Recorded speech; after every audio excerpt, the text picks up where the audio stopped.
நாமக்கல் பகுதியில் இயங்கக்கூடிய சாயப்பட்டறைகளில் பெரும்பாலானவை நீரை சுத்திகரிக்காமல் அப்படியே சாயக்கழிவுகளோடு அங்கு இருக்கக்கூடிய காவிரி ஆற்றில் தொடர்ந்து கலந்து வருகிறார்கள்.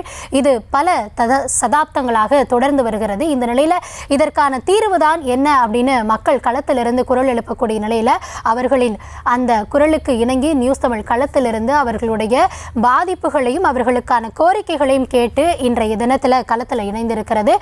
தொடர்ந்து களத்திலிருந்தும் எம்முடைய செய்தியாளர் தங்கமணி மக்களிடையே அவர்களுடைய பாதிப்புகளை கேட்டு வருகிறார்கள். இந்த தருணத்தில் இது தொடர்பாக நடவடிக்கை எடுக்க வேண்டிய அதிகாரிகள் தரப்பில் என்ன நடவடிக்கை எடுக்கப்பட்டிருக்கிறது அப்படின்றதையும் மறுபுறம் கேட்க வேண்டியிருக்கிறது. அந்த வகையில் மாசு கட்டுப்பாட்டு வாரியத்தின் உறுப்பினர் செயலர் திரு கண்ணன் அவர்கள் தற்பொழுது நம்முடைய இணைந்திருக்கிறார். சார் வணக்கம். வணக்கம். தொடர்ந்து அங்கே இருக்கக்கூடிய மக்கள் தங்களுடைய பிரச்சனைகளை பல நேரத்திலையும் நாங்கள் மாசு கட்டுப்பாட்டு வாரியத்துக்கிட்ட சொல்லிட்டு வரோம். பல ஆலைகள் முறைகேடாக அந்த சாய கழிவுகளை அப்படியே திறந்து விடுறாங்க. இதற்கு ஒரு நிரந்தர தீர்வு அப்படின்றது எங்களுக்கு எட்டப்படாமலேயே இருக்கிறது. நடவடிக்கை எடுக்க வேண்டிய அதிகாரிகள் போர்க்கால அடிப்படையில் இதற்கு ஒரு தீர்வு கண்டு எங்களுக்கு தர வேண்டும் அப்படின்னு கோரிக்கைகளை முன்வைக்கிறாங்க. உங்கள் தரப்பில் இதுவரைக்கும் அதற்கு தீர்வு காண்பதற்கு என்னென்ன நடவடிக்கைகள் எடுத்திருக்கீங்க சார்? கண்டிப்பா மேடம். இப்போ நாங்கள் நிறைய நடவடிக்கைகள் எடுத்துட்டு இருக்கோம்.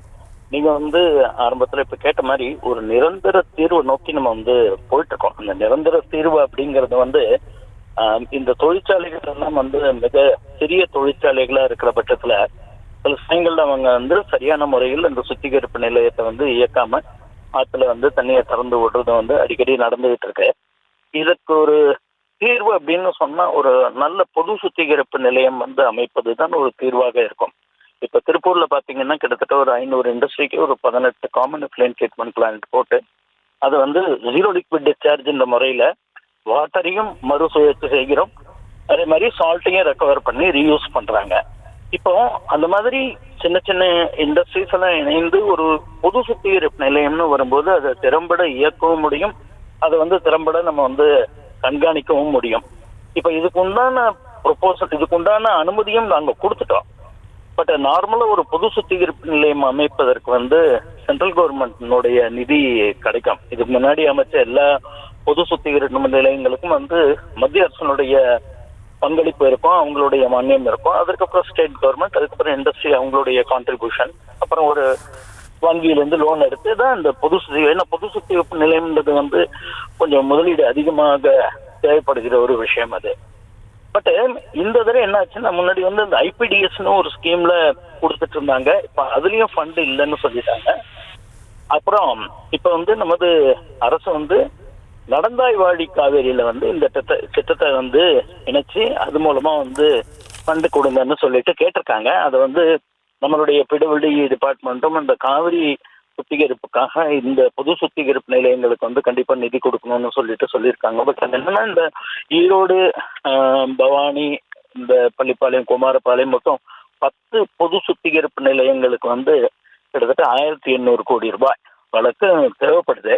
பட் அந்த அளவுக்கு நிதி அவர்கள் தருவார்களா அப்படிங்கறதுல ஒரு சின்ன சந்தேகம் ஏற்பட்டதுனால சமீபத்துல இந்த தொழிற்சாலைகளை எல்லாம் நாங்க கூப்பிட்டு இதை எந்த அளவுக்கு இந்த எஸ்டிமேட் இன்னும் கொஞ்சம் கம்மி பண்ணி அட்லீஸ்ட் RO வரைக்குமாவது இண்டஸ்ட்ரியில பண்ற மாதிரியும் ரிஜெக்ட் மேனேஜ்மெண்ட் சிஸ்டம் பொது அமைப்பா அதை பண்ணலாம் அப்படிங்கிற ஒரு அறிவுரையும் அவங்களுக்கு கொடுத்துருக்கோம். ஆனால் இது ஒரு பக்கம் நடந்து கொண்டு இருந்தாலுமே கூட இன்னொரு பக்கம் எங்களுடைய மானிட்டரிங்கும் நாங்க ரொம்ப ஸ்ட்ரிக்டா தான் பண்ணிட்டு இருக்கோம். அப்படி பார்த்தோம்னா நாங்க பல தொழிற்சாலைகளை நாங்க இது வரைக்கும் க்ளோஸ் பண்ணியிருக்கோம். அன்ஆத்தரைஸ்டு தொழிற்சாலைகளா இருக்கிற பட்சத்துல 2018 பாத்தீங்கன்னா 189 தொழிற்சாலைகளையும் நாங்க ஈவன் டெமாலிஷ் பண்ணியிருக்கோம், அங்கிருந்து எவிக்ட் பண்ணியிருக்கோம். அதே மாதிரி எப்பெல்லாம் இண்டஸ்ட்ரி டிஸ்சார்ஜ் ஆகுறது எங்களுக்கு தெரிய வருதோ, எங்களுடைய ரெகுலர் மானிட்டரிங்லயோ எங்களுடைய ஃப்ளைங் ஸ்குவாட் மானிட்டரிங்லயோ தெரிய வருதோ, அப்போ அந்த இண்டஸ்ட்ரியை க்ளோஸ் பண்ணி மின் இணைப்பு துண்டிக்கிற நடவடிக்கைகளை எடுக்கிறோம். முன்னாடி எல்லாம் மின் இணைப்பு துண்டித்ததுக்கு அப்புறமா தொழிற்சாலை அவங்களுடைய சுத்திகரிப்பு நிலையத்தை சரி செய்துட்டு வந்தாங்கன்னா அவங்களுக்கு நாங்க திரும்பி அவங்க 3 மாதம் இயக்குவதற்கும் 3 மாதம் அவங்க சரியா பண்ணாங்கன்னா ஃபர்தரா இயக்குவதற்கும் அனுமதி கொடுத்துட்டு இருந்தோம். ஆனா இப்பெல்லாம் ஒரு தடவை தொழிற்சாலையை மூடினா திரும்பி அவங்க ஆரம்பிக்கணும்னா அவங்க ஒரு என்வரன்மெண்டல் காம்பன்சேஷன் பே பண்ணணும். அதாவது சுற்றுச்சூழல்ல அதாவது இந்த என்வாயன்மெண்டல் காம்பன்சேஷன் அந்த இது வந்ததுக்கு அப்புறமா இப்போ ஓரளவுக்கு வந்து நம்ம தப்பு பண்ணிக்கணும்னா க்ளோஸ் மட்டும் பண்றது மட்டும் இல்லாமல் நம்மகிட்ட இந்த என்வாயன்மெண்டல் காம்பன்சேஷனும் வசூலிக்கப்படும்ன்ற ஒரு விழிப்புணர்வு வந்து தொழிற்சாலைகளுக்கு வந்துட்டு இருக்கு. தொடர்ந்து நாங்களும் கண்காணிச்சு வந்துட்டு இருக்கோம் மேடம். தவறு செய்யும் தொழிற்சாலைகளை பற்றிய கம்ப்ளைண்ட் எங்களுக்கு வந்ததுன்னா கண்டிப்பாக நாங்கள் உடனடியாக நடவடிக்கை எடுக்கிறோம்.